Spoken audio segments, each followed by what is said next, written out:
Moins le quart, c'est l'heure de retrouver votre revue de presse. Jacques Serret. Dans la presse, ce matin, Le Figaro fait tenir la sécheresse sur une carte de France. Elle est piquée de jaune, d'orange, de brun, traversée de rivières au plus bas.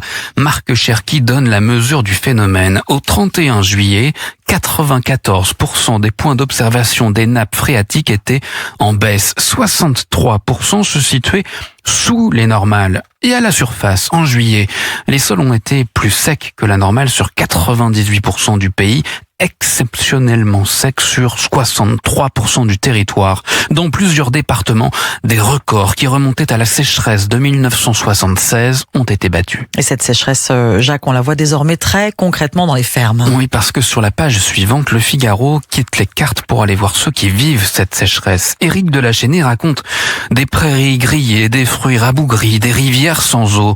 Serge Zaka, agro-climatologue, estime que l'agriculture française n'est plus au bord du gouffre, elle est désormais dans le gouffre. Pour certains fruits et légumes, les pertes atteignent 30 à 70%.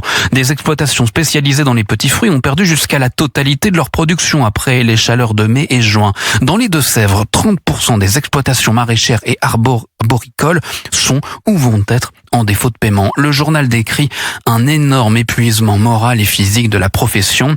Et dans les étables, on mange déjà l'hiver. La production de fourrage et d'herbe dans les prairies baisse d'environ 30%. Près d'Avranches, en Normandie, un éleveur raconte qu'il vend certaines vaches faute de nourriture et qu'il entame déjà les stocks prévus pour cet hiver. Les pertes agricoles devraient se compter en plusieurs milliards d'euros. La sécheresse et la facture des incendies. Dans Challenge, Caroline Chambon recense près de 120 000 hectares de forêt brûlés depuis le début de l'été.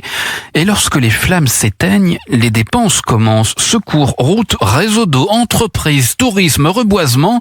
Rien que replanter les terrains brûlés représenterait entre 600 millions et 1,2 milliard d'euros. La note, Jacques, pourrait être salée aussi pour nos médicaments. Oui, l'opinion, ce matin, raconte l'une des obsessions de Donald Trump. Selon le président américain, les Européens paient trop peu cher leur traitement et font ainsi supporter aux Américains une part excessive du coût de la recherche. À Davos, Donald Trump avait lancé à ses homologues « Ça fait 30 ans que vous nous arnaquez ».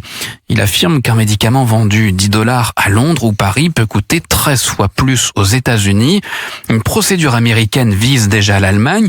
La France pourrait être la prochaine. Les Britanniques, eux, ont conclu un accord. Leur système public de santé paiera les nouveaux médicaments 25% plus chers.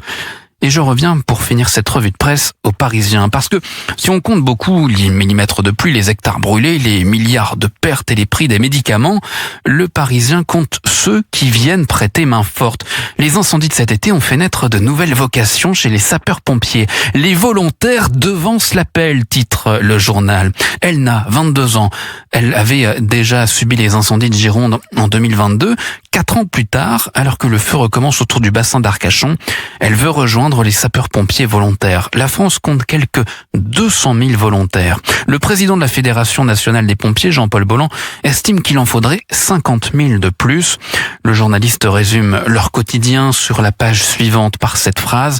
La récompense pour eux, c'est souvent un sourire ou un merci.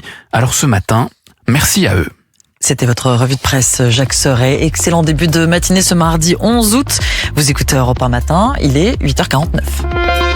7h, 9h. Europe 1 Matin. Votre rendez-vous de l'été, ça nous a énervé cette année avec vous, Laurent Tessier. Bonjour Laurent. Bonjour à tous. Ça nous a énervé cette année, vous nous parlez ce matin de l'émission Quotidien sur TMC.